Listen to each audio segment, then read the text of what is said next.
Viral video पाहून हे फक्त भारतात होऊ शकतं असं तुम्ही देखील म्हणाल। व्हिडिओमध्ये दिसत आहे की एक ट्रेन येणार असते, त्यामुळे फाटकाचे दरवाजे बंद होतात, त्यामुळे दोन्ही बाजूकडील फाटकाच्या दरवाजाजवळ थांबतात। मात्र एक व्यक्ती फाटक ओलांडून रेल्वे रुळाच्या शेजारी जाऊन थांबतो।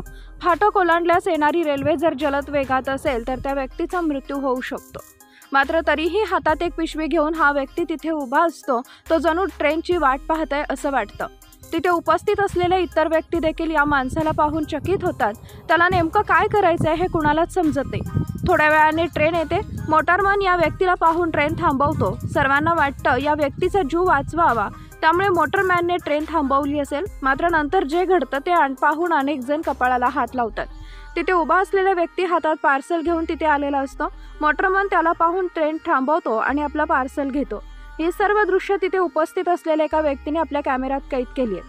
आता या घटनेचा व्हिडिओ सोशल मीडियावर जोरदार व्हायरल होत आहे। एका इंस्टाग्राम अकाउंटवर हा व्हिडिओ पोस्ट करण्यात आला आहे। व्हिडिओ पाहून नेटकरी देखील हैराण झाले। या व्यक्तीने केलेल्या कामामुळे अनेक जण या व्हिडिओवर हसण्याचे इमोजी पाठवत आहेत। आतापर्यंत या व्हिडिओला लाखोंच्या घरात लाईक्स मिळाले आहेत।